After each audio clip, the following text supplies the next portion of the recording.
¿Alguna vez te has detenido a pensar qué es realmente el dinero? ¿Ese papel que llevas en la billetera o los números que ves en tu cuenta bancaria? ¿De dónde provienen? ¿Por qué significa algo? Imagina por un momento que todas las personas del planeta, todos a la vez, deciden que el dinero ya no tiene valor. En ese instante, sin más, se convierte en pedazos de papel, en simples dígitos. Y eso es porque el dinero, en su esencia, es solo una ilusión, una creencia compartida. El dinero es un acuerdo colectivo. No tiene valor en sí mismo excepto el valor que nosotros decidimos darle. A lo largo de los siglos, las civilizaciones han creado sistemas para representar valor, y cada uno ha evolucionado de acuerdo a las necesidades de la época. Desde los intercambios simples en el trueque hasta las complejas transacciones digitales de hoy, el dinero ha pasado de ser un objeto tangible a una abstracción que manejamos en nuestras mentes y dispositivos. Origen del dinero. Del trueque a la necesidad de una unidad de valor. En los albores de la civilización, cuando las tribus cazadoras se convirtieron en comunidades agrícolas, el intercambio de bienes era directo. Te doy un saco de granos y tú me das una cabra. Ese era el sistema de trueque, el primer intento de los seres humanos de dar valor a las cosas. Pero, ¿qué sucede cuando la persona que tiene la cabra no necesita granos, sino herramientas? Es aquí donde surge la necesidad de un estándar de valor. El sistema de trueque tenía sus limitaciones, y con el tiempo las sociedades comenzaron a buscar algo que sirviera como medio de intercambio universal. Algunos pueblos utilizaron sal, otros plumas, piedras y en ciertos casos hasta conchas marinas. Eran objetos apreciados y escasos, y eso les daba valor. Lo interesante es que el valor de estos objetos no era inherente. La sal no es más valiosa que una piedra, sino que todos acordaron en esa sociedad que la sal tenía valor. Piensa en esto. Si retrocedemos a aquellos tiempos y llegamos con nuestros billetes modernos, nadie les prestaría atención. ¿Por qué? Porque el dinero que conocemos hoy no tiene valor en sí mismo, es solo papel. La gente de aquella época probablemente se reiría al vernos tan preocupada por un pedazo de papel o un número en una pantalla. Esto muestra cuán fuerte es la ilusión en la que vivimos, una ilusión que todos hemos decidido creer. El surgimiento de las monedas, la ilusión, toma forma. A medida que las sociedades crecieron y el comercio se volvió más complejo, los gobiernos y reinos antiguos encontraron una forma de estandarizar el valor: la moneda. Hace unos 2500 años, en el antiguo reino de Lidia, en lo que hoy es Turquía, surgieron las primeras monedas hechas de una aleación de oro y plata. Este pequeño objeto redondo comenzó a representar valor en una forma más estable que el trueque, porque todos aceptaban que esa moneda tenía un valor predefinido. La moneda se convirtió en un símbolo de riqueza, y lo más importante, de poder, porque quienes controlaban la creación y distribución de las monedas, controlaban la economía. Aquí es donde empezamos a ver que el dinero no solo es una herramienta de intercambio, sino también un mecanismo de poder. Alguien en algún lugar decidió cuántas monedas podían estar en circulación, y esa persona o entidad era la que controlaba el valor. Pero ¿por qué esa aleación de metales era valiosa? ¿Por qué no una piedra o un trozo de madera? Nuevamente era una cuestión de consenso.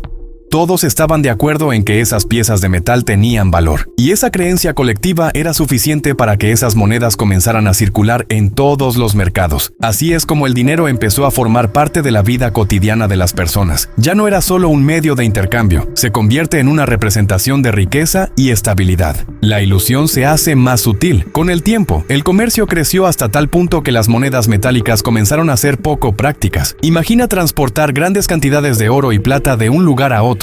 Era pesado, peligroso y poco eficiente. Así surgió una idea revolucionaria. En lugar de transportar el metal, los gobiernos y bancos podían emitir certificados de depósito, pedazos de papel que representaban una cantidad específica de oro o plata guardada en una bóveda. El papel moneda fue una idea que facilitó el comercio y la economía a niveles antes impensables. Sin embargo, dio un paso más en la creación de la ilusión, porque ahora las personas ya no veían el metal que respaldaba su dinero. Solo tenían un trozo de papel y por algún motivo todos creían en su valor. Esto nos lleva a una pregunta profunda. ¿Cuántas capas de ilusión necesitamos para confiar en algo? El papel moneda representaba una promesa de que detrás de ese pedazo de papel había una riqueza real. Pero en algún punto esta promesa fue rota. Durante el siglo XX, los gobiernos de muchos países se dieron cuenta de que podían emitir más dinero del que realmente tenían en oro o plata. Esta práctica de dinero fiduciario significaba que el valor del dinero estaba ahora basado en la confianza y no en un bien tangible. ¿Qué es el dinero realmente? Hoy, vivimos en una era en la que el dinero ya no está respaldado por oro ni plata. Es simplemente una promesa de valor que todos aceptamos, una ficción compartida que gobierna nuestras vidas. El dinero fiduciario es una de las ilusiones más complejas de la humanidad. Nos decimos que tiene valor porque creemos en el sistema, en el banco, en el gobierno. Pero, ¿qué sucedería si esa confianza se rompe? En épocas de crisis económica, hemos visto cómo la gente pierde la fe en el sistema financiero, y cuando eso sucede, la ilusión se quiebra, el valor del dinero se desvanece, y todo lo que queda es papel. Esta es la paradoja en la que vivimos. Creemos en algo que en realidad no existe de manera tangible. Al entender que el dinero es solo una construcción social, podemos liberarnos de muchas de las limitaciones que nos imponen. Es una herramienta, sí, pero una herramienta creada por nosotros y para nosotros. Al final, la verdadera riqueza radica en lo que construimos, en nuestras habilidades y en las relaciones que formamos, no en los pedazos de papel o los números en una pantalla. El fin del patrón oro y el origen del dinero fiduciario. Imagínate que el dinero que llevas en el bolsillo, el que tienes en tu cuenta bancaria y que utilizas un diario, en realidad no tiene ningún valor tangible detrás. Sí, eso mismo. Pero, ¿cómo llegamos a confiar en algo tan abstracto? Para entenderlo, tenemos que regresar en el tiempo, a una época en que el dinero estaba respaldado por oro y plata, porque en algún punto de la historia el mundo dejó de respaldar su riqueza en algo real y dio un salto hacia lo que hoy llamamos dinero fiduciario. ¿Qué cambió y por qué? En 1929, cuando la economía colapsó y las personas acudían a los bancos para retirar sus ahorros en oro, el sistema no soportó la presión. Los bancos simplemente no tenían suficiente oro para devolver a todos. Fue una tragedia financiera. Las familias quedaron sin ahorros, los bancos cerraron y la desconfianza se apoderó de la economía global. Fue entonces cuando el gobierno de Estados Unidos, bajo el mando de Franklin D. Roosevelt, tomó una decisión extrema. Confiscó el oro de los ciudadanos, dando inicio a una transformación de la manera en que el mundo concebía el valor del dinero. Imagina esto, las personas entregaron su oro al gobierno, la única fuente de seguridad en tiempos de crisis, y a cambio, solo recibieron promesas en papel. En ese instante, el dinero se volvió algo frágil, abstracto, y su respaldo tangible comenzó a desvanecerse. Los ciudadanos debían ahora confiar en el gobierno y en la economía, y más importante aún, en el papel moneda que les entregaban. La confianza se convirtió en el nuevo oro, el acuerdo de Bretton Woods y la ilusión de estabilidad. Con el tiempo, la economía global necesitaba aún más estructura, especialmente después de los efectos devastadores de la Segunda Guerra Mundial. En 1944, las principales potencias mundiales se reunieron en Bretton Woods, New Hampshire, con la misión de estabilizar el sistema financiero mundial. Así, nació un sistema en el que el dólar estadounidense se convirtió en la moneda de referencia, y todas las demás monedas quedaron vinculadas a su valor. ¿La razón?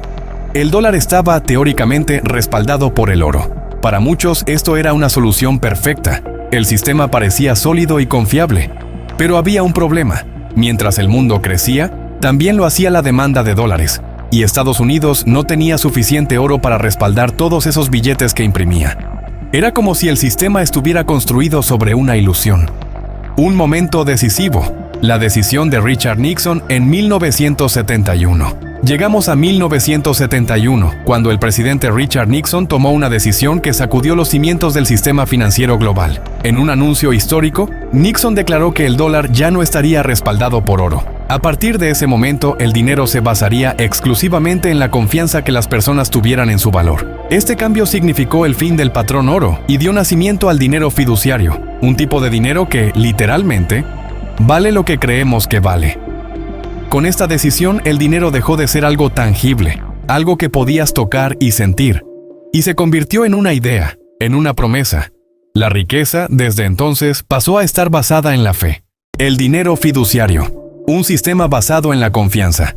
Y aquí es donde entra el concepto de dinero fiduciario. La palabra fiduciario proviene del latín fiducia, que significa confianza. Este sistema depende totalmente de que la gente crea en el valor del dinero. Si todos, de repente, dejaremos de confiar en él, ¿qué pasaría? Probablemente el sistema entero colapsaría. El dinero fiduciario es tan fuerte como la fe que las personas depositan en él. ¿Y cuál es el riesgo? Si la confianza se quiebra, como ha sucedido en algunos países, el valor de la moneda se desploma. Los casos de hiperinflación en Venezuela o Zimbabue nos muestran qué ocurre cuando esa confianza desaparece. De pronto, el dinero deja de servir para comprar incluso lo básico. Es una situación que muestra la fragilidad de un sistema basado solo en promesas. El papel del dinero fiduciario en la cultura del consumismo. Pero el dinero fiduciario no solo afectó la economía, sino también nuestra cultura. Desde los años 70, se comenzó a impulsar una cultura de consumo en la que nos animaba a gastar y consumir. Los préstamos, las tarjetas de crédito y las deudas se convirtieron en parte de la vida cotidiana. La publicidad y los bancos nos impulsaron a vivir con una mentalidad de compra ahora, paga después, contribuyendo así a que el dinero fiduciario mantuviera su valor. Cada vez que gastamos dinero, fortalecemos la ilusión del sistema. Cada compra, cada préstamo, cada pago con tarjeta de crédito es una reafirmación de que creemos en este sistema, pero también es una señal de lo frágil que es todo. Al final, el dinero fiduciario es un juego de confianza. Todos los que participamos en él creemos en su valor, y esa creencia es lo que sostiene el sistema. ¿Qué valor realmente tiene el dinero? Entonces, si el dinero es solo una construcción social, ¿qué es lo que realmente vale la pena? Tal vez el dinero fiduciario nos ha enseñado una valiosa lección. El dinero no es un fin, sino un medio. La verdadera riqueza podría no estar en los números de una cuenta bancaria, sino en cosas que el dinero no puede comprar, como el tiempo, la salud y las relaciones. La creación de dinero por la Reserva Federal y el concepto de deuda. Imagina que tienes el poder de crear dinero de la nada, con solo presionar un botón. Ese es el poder que tiene la Reserva Federal de Estados Unidos, el banco central que controla una de las economías más grandes del mundo. Pero, ¿alguna vez te has preguntado qué significa que pueden crear dinero sin límite aparente? ¿O cómo algo que parece tan intangible puede estar relacionado con algo tan devastador como la deuda? Para comprender cómo el dinero fluye en el sistema y cómo se genera la deuda, necesitamos analizar lo que realmente hace la Reserva Federal y por qué cada decisión suya nos afecta a todos, incluso en nuestras finanzas diarias. La Reserva Federal, un poder en la sombra. La Reserva Federal, o la Fed, como se le conoce, fue fundada en 1913 con el propósito de estabilizar la economía. En teoría, su misión es simple: mantener el equilibrio entre la inflación y el desempleo. Pero su funcionamiento es mucho más complejo. La Fed es una institución que no responde directamente al gobierno. Opera de manera casi independiente, pero con un poder descomunal sobre el flujo de dinero y el crédito. ¿Cómo lo hace? Uno de sus principales mecanismos es el control sobre la oferta de dinero. Puede aumentar o reducir la cantidad de dinero en circulación a través de lo que se llama política monetaria. Básicamente, con un ajuste en las tasas de interés o con la compra de activos financieros, la Fed decide cuánto dinero hay en la economía y cuán accesible es el crédito para los ciudadanos. La creación de dinero, de la nada al sistema financiero. Quizás lo más fascinante y desconcertante es cómo se crea el dinero. A diferencia de lo que muchos imaginan, el dinero no siempre existe en forma física. La Fed no imprime billetes en la forma que vemos en películas o series. Crea dinero de manera digital, a través de un proceso llamado expansión cuantitativa. En palabras sencillas, lo que hace la Fed es crear dinero que no existía antes, literalmente de la nada, y lo usa para comprar bonos del tesoro u otros activos financieros. Así, los bancos reciben esta nueva inyección de dinero y, a su vez, tienen la capacidad de prestar más a las personas, promoviendo el crédito y estimulando el consumo. Este proceso puede parecer positivo, pero, como verás, trae consecuencias profundas. La cara oculta de la creación de dinero, la deuda. Cada vez que la Fed introduce dinero nuevo en la economía, también crea deuda. ¿Por qué? Porque cada dólar creado por la Fed está respaldado por bonos, que son instrumentos de deuda. Cuando el gobierno necesita dinero para financiar proyectos, infraestructura o incluso guerras, emite bonos del tesoro y la Fed puede comprarlos. Así, el dinero entra en circulación, pero el gobierno tiene una deuda pendiente y esa deuda crece constantemente. Aquí surge una paradoja. El sistema entero depende de la creación de deuda para funcionar. Sin deuda, el dinero dejaría de fluir. Es un ciclo que nunca termina, donde el sistema necesita más deuda para generar más dinero. Cada préstamo, cada crédito, cada deuda personal o nacional forma parte de esta rueda interminable. Ejemplo impactante: cómo la deuda nos afecta a todos. Imagina que pides un préstamo para comprarte una casa. Con el tiempo terminas pagando intereses, a menudo más de lo que pediste inicialmente. En este sentido, el sistema bancario funciona de una forma similar a la creación de dinero de la Fed. Cuando los bancos te prestan dinero, no están necesariamente usando dinero que ya tenían. En muchos casos, están creando ese dinero en el momento en que se aprueba tu crédito. Es un ciclo que hace que tanto tú como el sistema estén siempre endeudados, y esta deuda es el motor que mantiene en movimiento a la economía. La trampa de la deuda, no solo del gobierno, sino de todos nosotros. El problema es que el sistema de deuda no solo afecta al gobierno, sino a cada individuo en el sistema. Todos estamos, de alguna manera, en deuda. Las tarjetas de crédito, las hipotecas, los préstamos estudiantiles, todos estos elementos nos atan a una cadena de pagos interminables. Al final, la deuda no es solo una cuestión de dinero, es una forma de control. Mientras estamos endeudados, seguimos trabajando, pagando, consumiendo y en cierta medida somos dependientes de ese sistema. ¿Y qué sucede si, de repente, nadie quiere endeudarse más? El sistema empieza a colapsar, porque depende de que el flujo de dinero y deuda se mantenga en constante movimiento. Si el dinero deja de circular, la economía se estanca. Esto es algo que la Reserva Federal entiende muy bien, y por eso interviene cada vez que ve un riesgo de congelación en el crédito. Cuando ocurrió la crisis financiera de 2008, la Fed recurrió de nuevo a la creación de dinero mediante expansión cuantitativa para rescatar al sistema. Pero una vez más lo hizo a costa de aumentar la deuda. Quizás te preguntes cómo este sistema afecta nuestra vida cotidiana. La realidad es que muchos de nosotros vivimos en una ilusión de riqueza. La disponibilidad de crédito nos da la sensación de que tenemos más de lo que realmente poseemos. Nos permite comprar casas, autos e incluso lujos, sin que necesitemos el dinero en efectivo de inmediato. Pero al final, no poseemos esas cosas hasta que saldamos nuestras deudas. Y mientras continuamos pagando, los intereses aumentan y la deuda se expande. En última instancia, trabajamos no solo para vivir, sino para mantener una deuda constante. Este es el ciclo al que millones de personas en el mundo están atrapadas sin saber que el sistema de deuda que mantiene en marcha la economía es también la razón de su dependencia financiera. El precio oculto de la deuda. La deuda es como una cadena invisible que nos ataca al sistema. La sociedad nos dice que el endeudamiento es parte de la vida moderna, una necesidad para tener lo que queremos. Pero, ¿es esto realmente cierto? La dependencia del sistema en la creación constante de deuda plantea una pregunta profunda sobre nuestro futuro. Si todo en el sistema financiero se basa en deuda, ¿qué tan sostenible es? A medida que el sistema sigue creando más dinero y, por ende, más deuda, la pregunta que todos deberíamos hacernos es, ¿cuál es el límite? ¿Hasta cuándo podemos sostener esta ilusión de riqueza sin que el sistema colapse? Porque al final del día, la deuda no es solo un número en los registros, es el reflejo de un sistema construido sobre la confianza en que las personas, los bancos y los gobiernos seguirán pagando. La inflación y su impacto en la percepción del dinero. Imagina entrar a un supermercado con la misma cantidad de dinero que llevabas hace 5 años. Entras pensando en llenar el carrito como solías hacerlo, pero a medida que avanzas entre los pasillos, te das cuenta de que cada precio parece haberse duplicado. Esa experiencia, desconcertante para muchos, es una muestra palpable de un fenómeno que todos conocemos: la inflación. La inflación no solo afecta lo que compramos, también cambia profundamente cómo percibimos el dinero y su valor. Lo que ayer podía adquirir, hoy parece inalcanzable, y cada billete pierde lentamente su capacidad de satisfacer nuestras necesidades. Pero, ¿qué es exactamente la inflación? Definiendo la inflación, más que solo precios en aumento. La inflación es el aumento sostenido de los precios de bienes y servicios en una economía a lo largo del tiempo. Este aumento hace que el valor de la moneda disminuya. En otras palabras, cada billete en tu billetera tiene menos poder adquisitivo. Con el tiempo, este fenómeno erosiona nuestra capacidad para comprar, ahorrar y hasta planificar financieramente, creando una sensación de vulnerabilidad económica. Aquí haré un paréntesis. Ya son miles quienes están aprovechando los conocimientos de secretos millonarios para crear riqueza.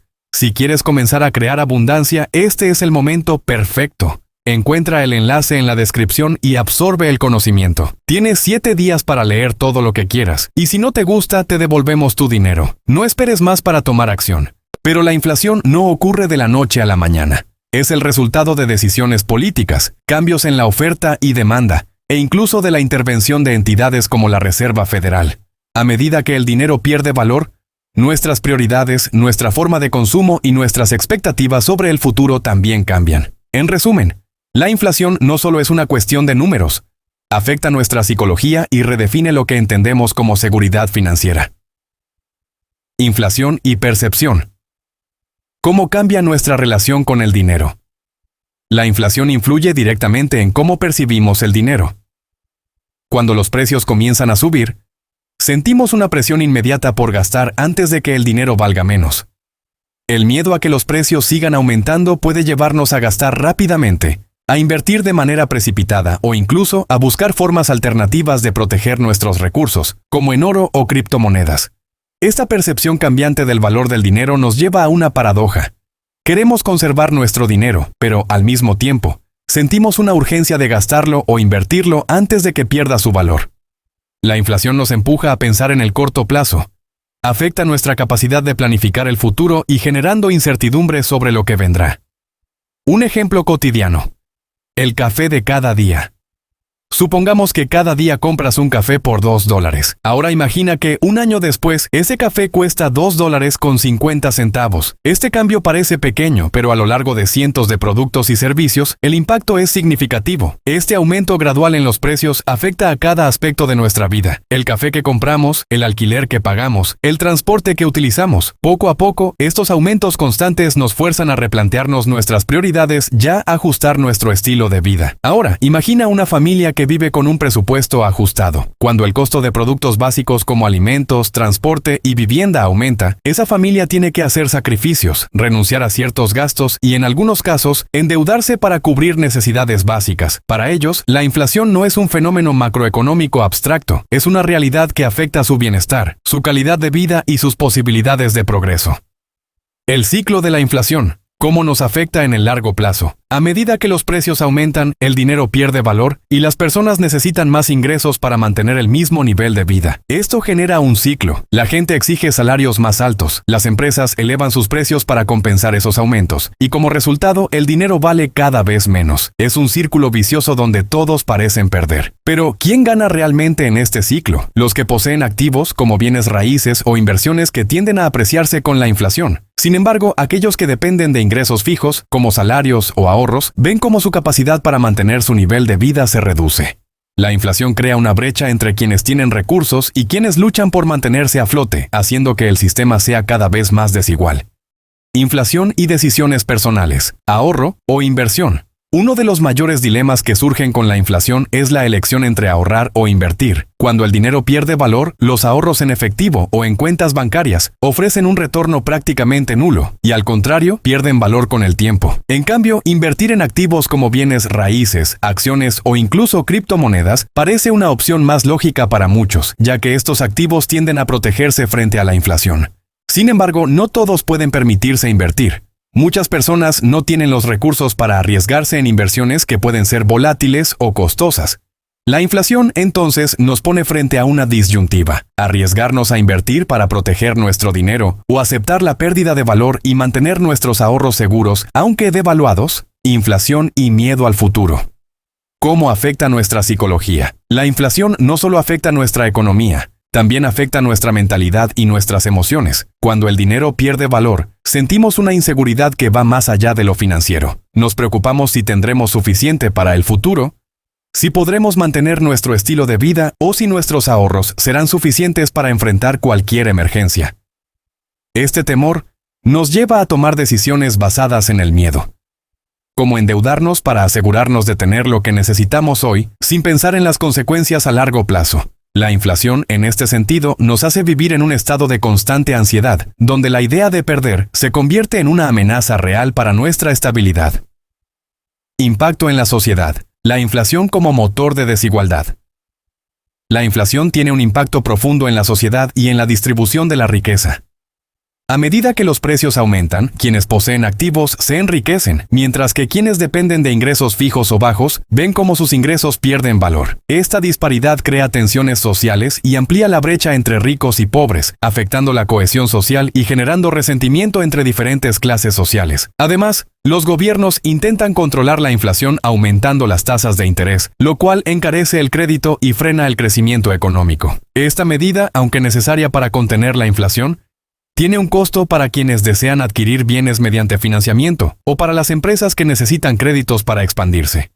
En otras palabras, la inflación nos afecta a todos y los esfuerzos por controlarla también traen consecuencias.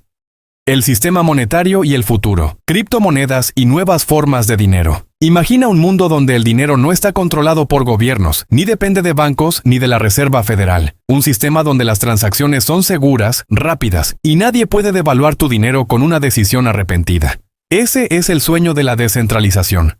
Una revolución que hoy toma forma en el universo de las criptomonedas. La aparición de Bitcoin en 2009 cambió para siempre la manera en que percibimos el dinero. Bitcoin fue creado como respuesta a las limitaciones y los riesgos del sistema financiero tradicional, con la promesa de ser un sistema monetario descentralizado, seguro y libre de la intervención gubernamental. Desde entonces, las criptomonedas han evolucionado, y junto con ellas se ha desarrollado una idea radical. El dinero puede existir más allá del control de cualquier autoridad central. Bitcoin. La primera criptomoneda y su promesa de libertad financiera. Bitcoin es la primera y más conocida criptomoneda, pero su importancia va más allá de su valor de mercado. Su creación fue un acto de rebeldía financiera, un intento de crear un sistema económico alternativo. Al igual que el oro, Bitcoin tiene un suministro limitado. Solo existen 21 millones de monedas, lo que lo convierte en un recurso escaso y por ende potencialmente valioso. Esta escasez digital contrasta radicalmente con el dinero fiduciario, que los bancos centrales pueden imprimir una voluntad. Bitcoin prometía algo revolucionario. Un sistema monetario descentralizado donde nadie puede manipular el suministro de dinero ni aplicar políticas inflacionarias. Esta promesa de libertad financiera ha sido atractiva para muchos, pero también plantea preguntas complejas. ¿Realmente Bitcoin puede reemplazar al dinero tradicional? ¿O es solo una reserva de valor, un activo de especulación? Las criptomonedas más allá de Bitcoin, Ethereum y el mundo del dinero programable. Mientras Bitcoin fue diseñado para ser dinero digital, otras criptomonedas han evolucionado con funcionalidades adicionales. Ethereum, por ejemplo, no es solo una criptomoneda. Es una plataforma que permite la creación de contratos inteligentes, programas que ejecutan transacciones automáticamente cuando se cumplen ciertas condiciones. Esto ha abierto la puerta a la creación de aplicaciones financieras descentralizadas, DeFi, que no necesitan bancos ni intermediarios para operar. Estas aplicaciones prometen transformar la manera en que manejamos préstamos, seguros y hasta la propiedad de activos. Pero con este avance surgen nuevos desafíos y riesgos. La falta de regulación, la volatilidad extrema y los problemas de seguridad en la tecnología. ¿Están las criptomonedas realmente listas para reemplazar al dinero tradicional? ¿O serán una herramienta complementaria en el futuro de las finanzas? El dinero digital emitido por bancos centrales, CBDCs y el control gubernamental. La popularidad de las criptomonedas ha llevado a los gobiernos a explorar sus propias alternativas digitales. Aquí es donde ingresan las monedas digitales emitidas por bancos centrales, conocidas como CBDC, Central Bank Digital Currencies. A diferencia de las criptomonedas descentralizadas como Bitcoin o Ethereum, las CBDC son dinero digital emitido y respaldado por los gobiernos, manteniendo el control centralizado sobre la política monetaria. China ha sido pionera en esta área con el yuan digital, y otros países están avanzando en proyectos piloto de CBDC. Estas monedas digitales prometen hacer las transacciones más rápidas y seguras, mejorar la inclusión financiera y reducir los costos de impresión y almacenamiento de dinero físico.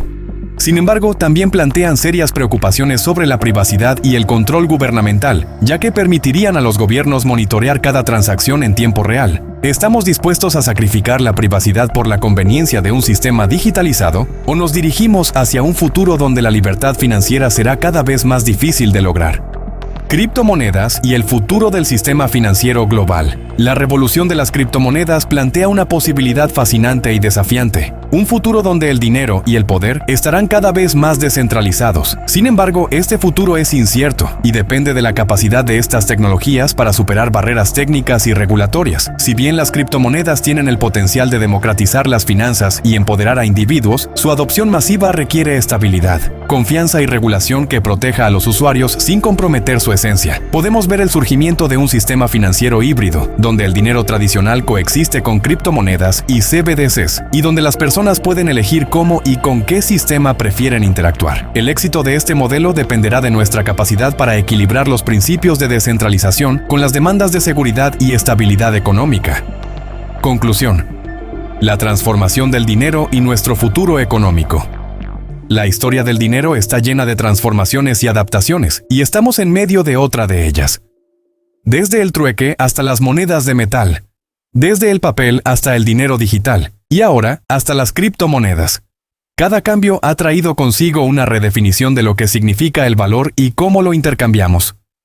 Hoy, el futuro del dinero se mueve hacia sistemas más flexibles y descentralizados, que ofrecen libertad pero también desafíos. La gran pregunta es si este futuro traerá un sistema financiero más justo e inclusivo, o si solo cambiará los rostros del poder y del control. En última instancia, el valor del dinero siempre ha sido una cuestión de fe y confianza, y en un mundo donde las criptomonedas y las CBDC compiten por el dominio, la confianza será más importante que nunca.